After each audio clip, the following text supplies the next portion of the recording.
नमस्कार, सत श्री अकाल सारे किसान भाइयों को।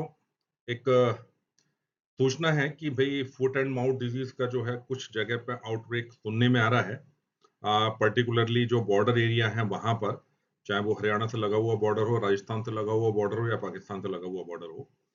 वहाँ पर कुछ जगह पे आउटब्रेक जैसी स्थिति बन रही है, कुछ फार्मों पर अच्छा खासा आउटब्रेक आया हुआ है। तो मेरी सबसे विनती है कि थोड़ा-सा सँभल के रहें और इस बीमारी से अपना बचाव करते रहें।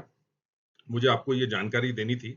प्रधान साहब का आदेश हुआ था कि ये सारी जानकारी आप लोगों को दे दी जाए कि कैसे इससे हम आसानी से बच सकते हैं।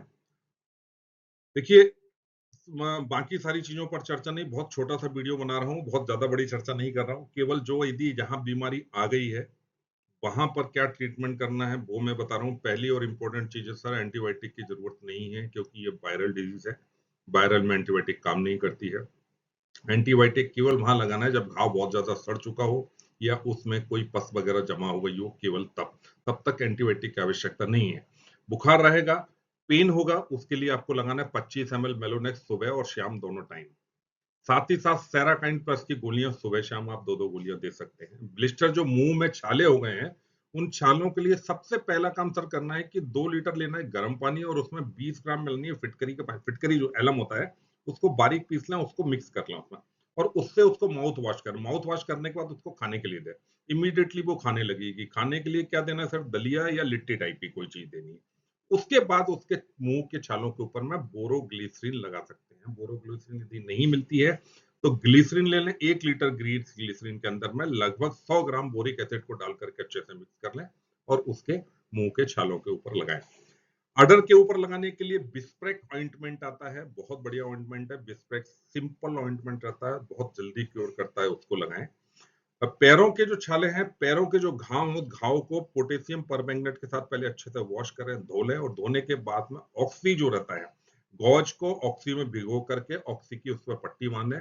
2 से 3 दिन बाद में वो पट्टी को आप जो फिर से चेंज करें और 1 से 3 वीक के अंदर-अंदर में घाव भी सही हो जाएगा, एनिमल भी सही हो जाएगा। अननेसेसरी बहुत ज़्यादा एंटीबायोटिक देने से लीवर के ऊपर स्ट्रेस आएगा, तकलीफ होगी। लिवामिसोल का इंजेक्शन यहाँ लगाया जा सकता है।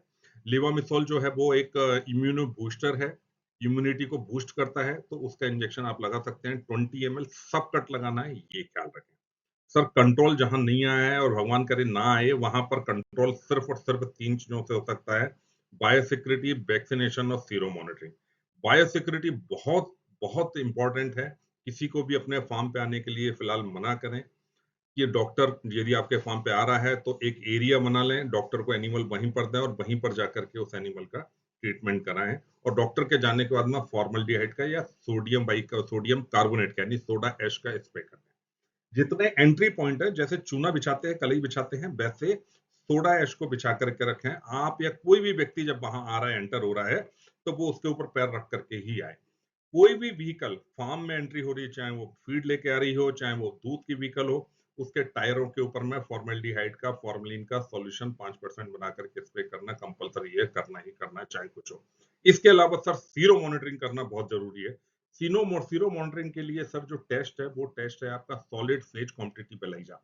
इसी से ही सबसे बेस्ट रिजल्ट्स आते हैं, तो ये लाल पैथ के पास अवेलेबल है। आप रैंडम सैंपल लें, रैंडम सैंपल को भेजें, साथ ही साथ जो आपके पास में वीक एनिमल है, जो आपके पास में बीमार एनिमल है, जो थोड़ा कमज़ोर एनिमल है, उसका सैंपल ज़रूर भेजें क्योंकि वो एनिमल एक बम की तरह काम करता है, वो वायरस को अपने अंदर लेगा और उसको फिर पूरे फार्म में फैलाने का, तो उसका सीरो मॉनिटरिंग बहुत ज़रूरी है। यदि टाइटर 100 के ऊपर आ रहा है, ये 3 ओ, ए और एशिया1 का, तो आप निश्चिंत रहें, आपका एनिमल प्रोटेक्टेड है, लेकिन बायोसिक्योरिटी मेजर बना के रखना है, उसके बाद में तकलीफ की कोई गुंजाइश बहुत-बहुत कम है। तो मेरी परमात्मा से यही आशा है कि इस प्रकार की कोई बीमारी अपने यहाँ और ज़्यादा ना फैले और यहीं पे छोटा-मोटा करके कंट्रोल हो जाए। धन्यवाद। Thank you very much.